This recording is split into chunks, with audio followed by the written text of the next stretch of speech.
Here we are with Kyle Martino. These are your old stomping grounds It's at good one to see point. you. It's good to see you. It was a lot harder to get in this time than last time I was here. It's for good reason. Running for U.S. president's been a few weeks under your belt now, so you've been able to see everything that's out there.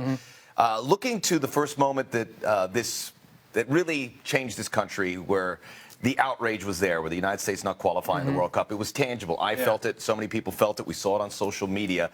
When you saw it, is that something that really fortified you going to this next step and running for U.S. soccer president? Well, yeah, it didn't make up my mind, but it was hysteria, and the type of hysteria that can, when channeled, create change, positive change. But you just have to make sure you channel it in the right directions. And it's not isolated to fans. Obviously, fans were heartbroken, but it made it all the way up to the board level. On October 11th, Donna Shalala, one of the independent directors, tweeted, we need to wake up. We need a revolution. I agree with her partly. We need to wake up, and we have, but we don't need a revolution. I mean, that's the sort of hysteria we don't need right now. There are many wonderful people working within this game locally at the association level. I'm on the phone with them all day long, and there's wonderful people working within U.S. soccer. We just haven't integrated it all and modernized the system and aren't all pulling in the same direction. But, you know, you fail to qualify for World Cups. Ask the Netherlands, ask Italy, ask Chile. I mean, great soccer nations fail to qualify because there is ups and downs. I mean, there are ups and downs in competitive sport, any competitive sport. But the problem with U.S. soccer is, while those waves have been coming, the tide's also been going out, which makes me think of Warren Buffett's quote that when the tide goes out, you see who's swimming without a bathing suit. And the U.S. Soccer Federation has been swimming without a bathing suit based on not having the right leadership and also not empowering the right people to make technical decisions. We've been doing it in a way that has stymied progress, especially on the field progress, but also you just have to look right now and make sure you channel the hysteria towards the right issues. This is not a top of the pyramid problem. Everything's okay up there. We have to make sure that we don't... Top of the pyramid being the U.S., the national team, and the professional level. And that sort of elite idea. Okay. The biggest problem, if I find any panacea to try to fix this, is that the Federation has shirked its member services responsibility. The largest part of the membership feels disconnected from and also just not heard and not understood by the Federation.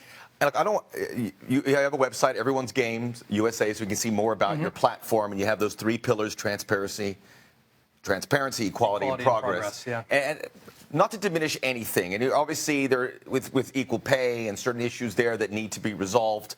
With regards to the U.S. soccer team, this is the one thing people want: those results.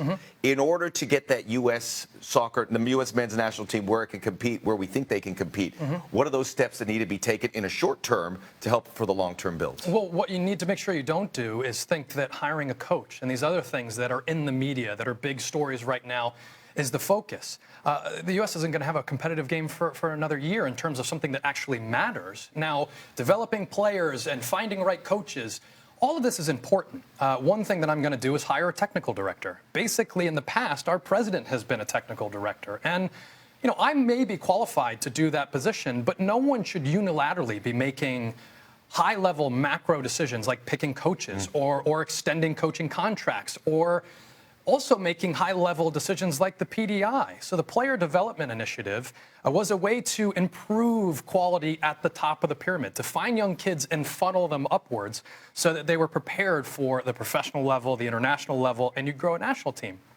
You can walk and chew gum at the same time. Some of those ideas are great, but I'll point to one of them in the PDI that's been a big mistake and shows that the Federation isn't in touch with the local level. There was a birth chart change, right? So, you know, you figure out who's going to be on a team based on calendar year, birth year, and so we went away from how we did in the past to try to align with some of the European countries, forgetting that the majority of kids play this game because they love it, because it's fun, it's about health, it's about wellness, it's about community, and they came up with a rule that split up best friends from the Federation level. So that's no fun.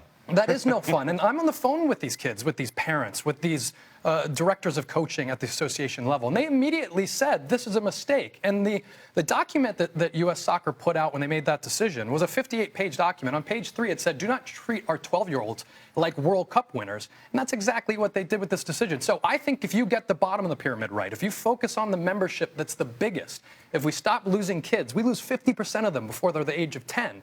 Because they're not having fun anymore. Mia Hamm, a World Cup winner, said that to me the other day. She said, Kyle, there's an epidemic. The kids aren't enjoying it anymore. Simple ways to resolve some issues there. Look, I know time is short here, but we'll have a longer discussion on the digital platforms here at ESPN FC and our podcast, even though Hercules isn't here.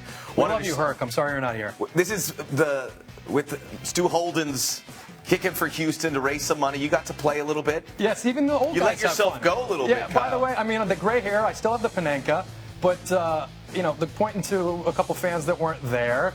But, that kind of actually, we joke. The adult game is so important. I'm an adult player now. I pay my money to, on Tuesday nights, go and play in a league. And my daughter is, every time I'm tucking her to bed, she goes, Dada, you're going to play soccer?